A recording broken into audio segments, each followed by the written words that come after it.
Hello friends, এ হলো মিষ্টিদের বাড়ি। আর আজকের গল্প মিষ্টিদের বাড়িতে কি হতে চলেছে সবাই দেখতে থাকো। এটা মিষ্টির মা রানী। দেখো রানী আজকে কি কাণ্ডটাই না করবে। এই সকালবেলা এত গরম আজকে আর ভালো লাগছে না, রান্নাঘরে রান্নাই করব না ভাবছি। বাইরে সব বাসনপত্র আর গ্যাসটা নিয়ে এসে বাইরেই রান্না করব।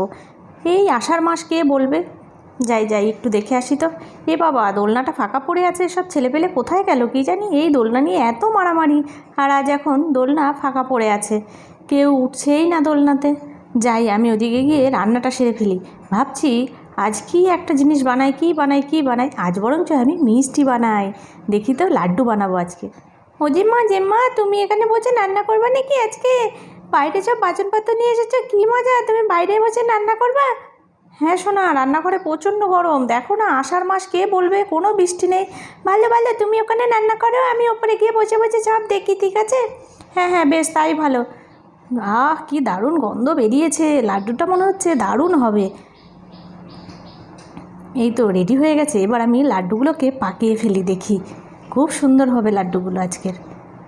কি দারুণ গন্ধ বেরোচ্ছে। মা কি রান্না করছে এমন, যাই দেখি তো মা এমন কি রান্না করছে যে গন্ধে আমি থাকতেই পারছি না। যাই যাই যাই দেখি, একটু খেয়ে আসি। এটা কি রান্না করছো মা, কি দারুণ গন্ধ বেরিয়েছে। আমি তো দোলনা চাপতেই পারলাম না, খাবারের গন্ধে আমার মাথায় ঘুরে গেল। তাই নাকি, খুব ভালো করেছিস, এসেছিস, বস। আমি লাড্ডু বানাচ্ছি আজকে সবাইকে লাড্ডু খাওয়াবো বলে। এখানে চুপটি করে বস, আমি বানিয়ে নিই। মা, আমি তোমার হাতে হাতে বানিয়ে দেবো মা। দি না মা, দি না। না না, তার কোনো দরকার নেই, এই তো আমি নিজেই সব করে নিয়েছি। কি দারুণ হয়েছে লাড্ডুগুলো দেখতে, তাই না বল? যাই যাই সবাইকে ডেকে নিয়ে আসি। হুম হুম হুম। আরে এই হনুমানের আওয়াজ মনে হচ্ছে। হ্যাঁ তাই তো মনে হচ্ছে, বাগানে বোধহয় হনুমান এসেছে। সর্বনাশ, বাইরে সব ছড়ানো রয়েছে। মা মা, বাইরে কিন্তু হনুমান এসেছে বাগানে, শিগগিরই লাড্ডুগুলো তুলে নাও। মিষ্টি দিদি, আমি ঘরে পালাই, নালে ছোটো বাচ্চাদের হনুমান ধরে নিয়ে যায়। মা, তুমি লাড্ডুগুলো তাড়াতাড়ি লুকিয়ে রাখো।